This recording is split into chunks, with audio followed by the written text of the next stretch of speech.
Hoy traemos unas preguntas picantes de bendición para cada uno de ustedes. Yo conocí a Cristo a la edad de los 14 años. ¿A qué edad tú conociste a Cristo? Yo conocí a Cristo a la edad de los 20 años, pero crecí en cuna cristiana. ¿Cuál ha sido tu etapa más difícil en tu conocer a Cristo? ¿O en tu vida en Cristo? Entender que a pesar de que yo crecí en la iglesia, no había tenido un encuentro personal con Dios. ¿Tus padres son cristianos desde pequeño? ¿Cómo ellos se acercaron a la iglesia? No. Cuéntanos un poco acerca de tus padres. Bueno, mi amor, la verdad, mi mamá conoció de Dios cuando yo estaba en los brazos de ella. Por eso crecí en la iglesia.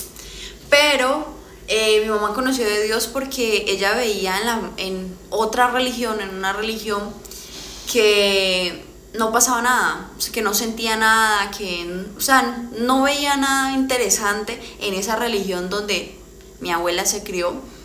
Y pues ella decía, yo quiero algo más. Entonces ahí fue que conocí una amiga y esa amiga la llevó a la iglesia y pues yo estaba recién nacida. Entonces ahí fue que mi mamá conoció y mi papá llegó después de los años. Tremendo. Hoy traigo otra pregunta, pero muy picante y edificante. ¿Vale la pena seguir a Cristo? Sí, ¿por qué? Ok. No, ¿por qué? No, obviamente no. Sí, porque, a ver, ¿yo cómo explico esto? Yo fui una persona muy sola en mi niñez, adolescencia, preadolescencia y juventud. Fui una persona demasiado sola. Entonces, como fui una persona demasiado sola, no sabía qué amigo tenías, o sea, no tenía muchos amigos, no confiaba en muchas personas, la verdad, he sido muy desconfiada. Pero en ese tiempo, pues yo estaba muy sola y lo único que yo busqué, o sea, yo me mantuve siempre dentro de las iglesias, dentro de la congregación, porque era mi única salida. Siempre fue mi mejor amigo Jesús y en momentos de ansiedad, en momentos de depresión, yo encontraba refugio en Jesús. Entonces, para mí, seguir a Cristo es lo mejor, lo más bonito, lo más especial, lo único y lo que me ha mantenido de pie con un propósito, o sea, yo puedo decir que el cristianismo o el creer en Dios y seguir a Jesús es algo muy bonito porque no es como lo tradicional que se vive en el mundo. ¿En qué sentido, amor? En que el mundo presenta algo ya establecido en cuanto a estudiar. Okay. Después de estudiar, no sé, hacer una carrera, de la carrera trabajar, y si tienes pareja, pues conseguir familia, no sé qué. Con Jesús no solamente construyes lo que hay aquí físico, ¿no? Sino que construyes algo más allá, en la eternidad, ¿sí? Algo más allá que como que Cristo te lleva a conocer algo diferente de la monotonía del mundo. Okay. ¿Cuál ha sido tu mejor experiencia? Mi mejor experiencia en pandemia. Cuéntanos eso. ¿Cómo fue eso? ¿Qué pasó? ¿Qué hiciste? ¿Cómo pasaste pandemia?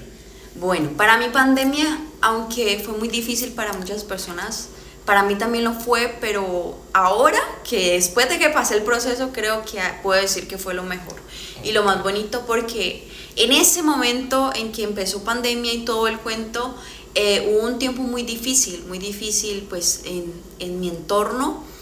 Y no, pues no solamente en el entorno en general, sino en mi entorno como en mi hogar.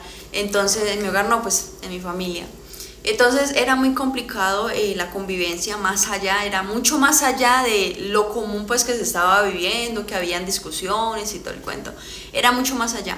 Entonces yo en esos tiempos me alejé mucho de Dios y empecé a caer en depresión y llegué a una depresión total, que no salía de mi cuarto. Yo le decía a Dios, estoy en una cárcel dentro de una cárcel, porque literal no podíamos salir ni de casa y pues yo no salía de mi cuarto. Entonces yo estaba como metida pues en lo más profundo, pues Se puede decir como en una cárcel ahí de, ¿cómo se puede decir? ¿Una cárcel espiritual o...? Sí, pues no, bueno, sí, como una cárcel espiritual, pero en las cárceles reales, cuando cometen faltas muy graves, Sí. lo exilian. Sí, lo aíslan. Lo aíslan de Ok. los demás. Yo me sentía así. Ok. Entonces en ese momento, en ese tiempo, pues fue un tiempo muy difícil para mí, pero hubo un momento en que, gracias a Dios y a uno de mis hermanos que me buscó, fue allá a mi cuarto, me dijo vamos a orar y me hizo arrodillarme para que oráramos. La verdad yo me arrodillé y dije, yo no sé qué decirte, Dios, estoy enojada contigo porque no me merezco esto. Yo le decía, yo he sido fiel, yo he sido de las personas que me he guardado, que me guardé, que me he guardado en ese momento también.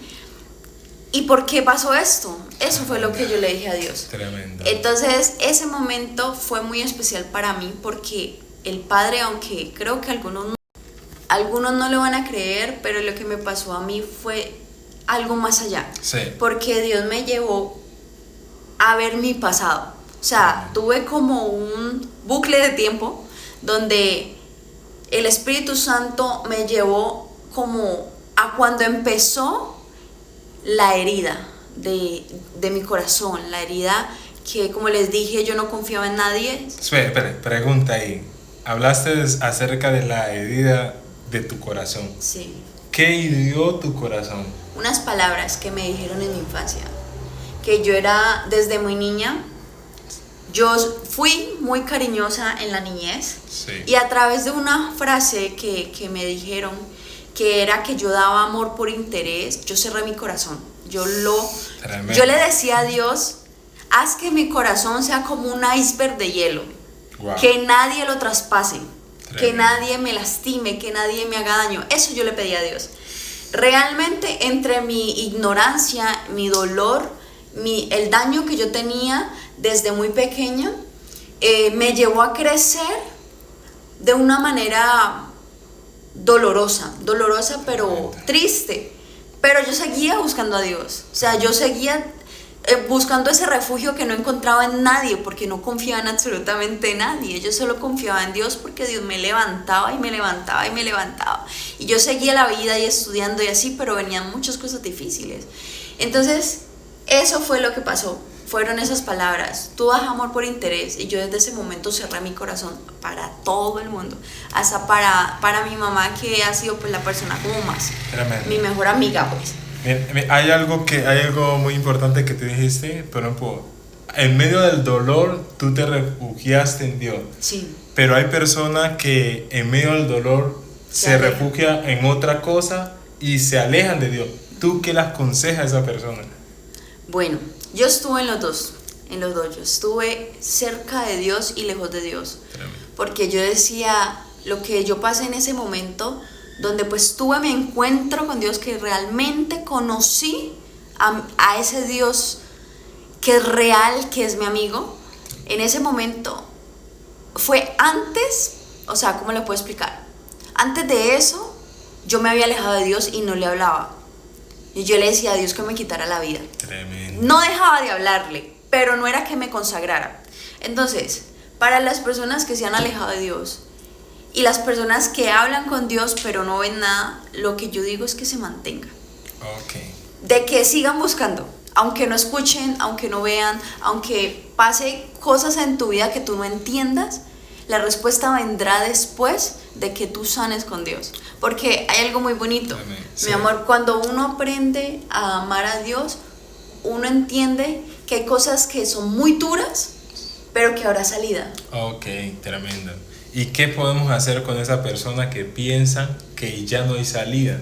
Que siente que se están ahogando, siente que buscan salida por todos los medios, pero entre más buscan, más se hunden y no saben qué hacer y se encuentran desesperadas. ¿Qué hacemos con esa persona?